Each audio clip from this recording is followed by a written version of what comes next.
এখানে ইঁদুরদের আব্বু তার বাচ্চাদেরকে বিড়ালের আক্রমণ থেকে বাঁচার নিনজা টেকনিক শেখাচ্ছিল।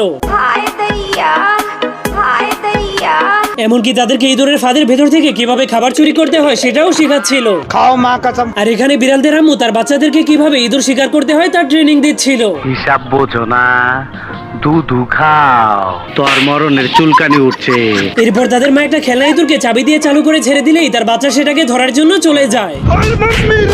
কিন্তু সেটাকে ধরতে গিয়ে তার বাচ্চার অবস্থা অনেক খারাপ হয়ে যায়। ঠিক তখনই একটা চালাক ইঁদুরের বাচ্চা ট্রেনিং এর হাত থেকে বাঁচার জন্য চুপচাপ ঘর থেকে পালিয়ে যায়। এমনকি একটা বিড়ালের বাচ্চাও সুযোগ পেয়ে ঘর থেকে পালিয়ে যায়, যার কারণে তখনই তাদের দুজনের সামনাসামনি দেখা হয়ে যায়। তেরা বাপ। কিন্তু তখনই ইঁদুরের মা এসে বিড়ালের বাচ্চাটাকে বলে, কিন্তু বিড়ালের বাচ্চাটা তার কথা না শুনে তার পিছু করতে করতে তাদের ঘরের মধ্যে ঢুকে যায়, যার কারণে ইঁদুরগুলো তাকে লাথি মেরে তাদের ঘর থেকে বের করে দেয়।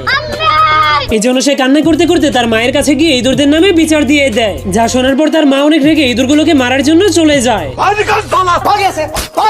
কিন্তু তখনই সেই ইঁদুরের বাচ্চাটা লুকিয়ে লুকিয়ে বিড়ালের বাচ্চাটাকে ডেকে তাদের ঘরে নিয়ে যায়। এরপর গান বাজিয়ে তারা দুইজন মিলে নাচতে শুরু করে দেয়। হায় হায়